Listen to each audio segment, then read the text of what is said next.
আসসালামু আলাইকুম। কাতারে যে সমস্ত উইকেটে রাইজিং স্টার এশিয়া কাপের ম্যাচগুলো হচ্ছে, বিশেষ করে আমি প্রথম ম্যাচগুলোর প্রেক্ষাপটে বলছি, কারণ দ্বিতীয় ম্যাচে তো একটা ব্যবহৃত উইকেটেই আসলে খেলা হচ্ছে। প্রথম ম্যাচে যে উইকেটে খেলা হচ্ছে, দ্বিতীয় ম্যাচে সেম উইকেটে খেলা হচ্ছে। সো প্রথম ম্যাচের প্রেক্ষাপটে যে সমস্ত উইকেটগুলোতে খেলা হচ্ছে, এই সমস্ত উইকেটে খেললে বোলারদেরও কিন্তু একটা অনেক বড় শিক্ষণীয় জায়গা তৈরি হয়। কারণটা হচ্ছে, যখন এত বেশি মাত্রা ফ্ল্যাট উইকেটে আপনি খেলবেন, যেখানে মুভমেন্ট খুব সহজে পাওয়া যায় না, উইকেট থেকে পিচ থেকে মুভমেন্টটা পাওয়া যায় না, যেখানে আপনাকে কষ্ট করে মুভমেন্ট আদায় করতে হয়, এই সমস্ত পিচে আসলে বোলারদের জন্য আসল টেস্টের জায়গা। এবং এই টাইপের উইকেটে কিভাবে বোলিং করতে হয়, সেই জায়গাটাও একটা অনেক বড় শিক্ষণীয় জায়গা। বিশেষ করে বাংলাদেশ এমার্জিং টিমের যে সমস্ত বোলাররা বোলিং করছেন, তাদের ক্ষেত্রেও কিন্তু এই পরীক্ষাটা সামনে দিতে হবে। সামনে অন্যান্য প্রতিপক্ষের এগেনস্টেও কিন্তু বেশ ভালো মতো দিতে হবে। রিপন মণ্ডলের ব্যাপারে আমি সত্যিকার অর্থে খুবই ইমপ্রেসড, কারণ এই টাইপের উইকেটে ডেকে হার্ডলি হিট করতে হয়, পেসটাকে ব্যবহার করতে হয়, উইকেট করিডোরটা মেনটেন করে বোলিং করতে হয়। রিপনকে অলমোস্ট 90% ক্ষেত্রে আমরা দেখেছি উইকেট করিডোরটা মেনটেন করে বোলিং করছেন, খুব জোরের সঙ্গে হিট করছেন পিচে। এবং এই টাইপের উইকেটে যাদের কাছে পেস আছে, তারা সেই পেসটাকে বেশ ভালো ব্যবহার করতে পারেন, এবং রিপন মণ্ডল সেটাই করেছেন। রাকিবুলের ক্ষেত্রে একটা বিষয় বলবো, সেটা হচ্ছে যে রাকিবুল টসটাপ ডেলিভারি করতে গেছেন অনেকগুলো। এই টাইপের উইকেটে টসটাপ ডেলিভারি করলে বল পড়ার আগে মাইর চলে আসবে, কোনো কথা নাই। এখানে বল ঝুলানো যাবে না, এখানে ফ্ল্যাট বল করতে হবে, ফ্ল্যাটার ট্রাজেক্টরিতে বল করার অভ্যাসটা করতে হবে। রাকিবুলের এই অভ্যাসটা আগে ছিল, বাট রাকিবুল মাঝখানে আমার কাছে মনে হয় যে লঙ্গার ভার্সন ক্রিকেটে হ্যাবিচুয়েটেড হওয়ার জন্য তিনি একটু ফ্লাইট নির্ভর বোলিং করা শুরু করেছেন rather than platter.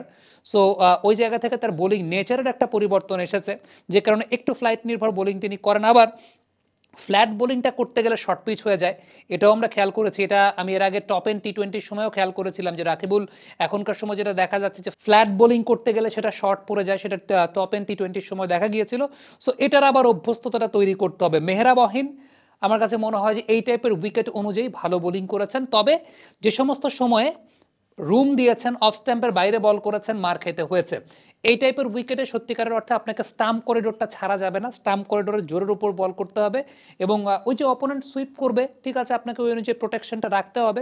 Walton AC exchange অফারে এখন যে কোনো ব্র্যান্ডের পুরাতন এসি বদলে নতুন ওয়ালটন এসিতে উপভোগ করুন 25% ছাড়। Walton air conditioner, comfort without compromise.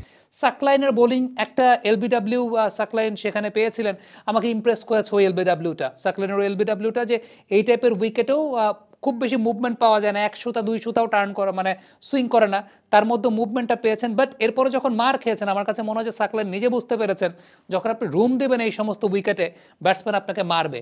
So এই টাইপের পিচে যে বিষয়টা ইম্পর্টেন্ট, সেটা হচ্ছে আপনাকে স্টাম্প করিডোরটা মেনটেন করে বোলিং করতে হবে, এবং ওভার পিচ দেয়া যাবে না, একটু দূরে বল করতে হবে, একটু দূরে বল করতে হবে, সেটা শর্ট না, লেন্থটাকে খুব ব্যবহার করতে হবে। এবং আপনাকে সবসময় top of the off stump, মানে এমন জায়গায় বল করতে হবে যে আপনি যেখানে বল করেন না কেন, বলটা পিচ করে যাতে টপ অফ দ্য অফ স্ট্যাম্পে হিট করে, এইরকম লেন্থে আসলে আপনাকে বোলিং করতে হবে।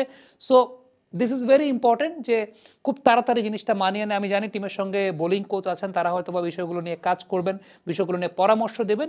এই টাইপের উইকেটগুলোতে সত্যিকারের অর্থে বোলিং পয়েন্ট অফ ভিউ থেকে খুবই রিস্কি, খুবই ডিফিকাল্ট। বাট বাংলাদেশের বোলাররা ভালো বোলিং করেছেন আমি বলবো।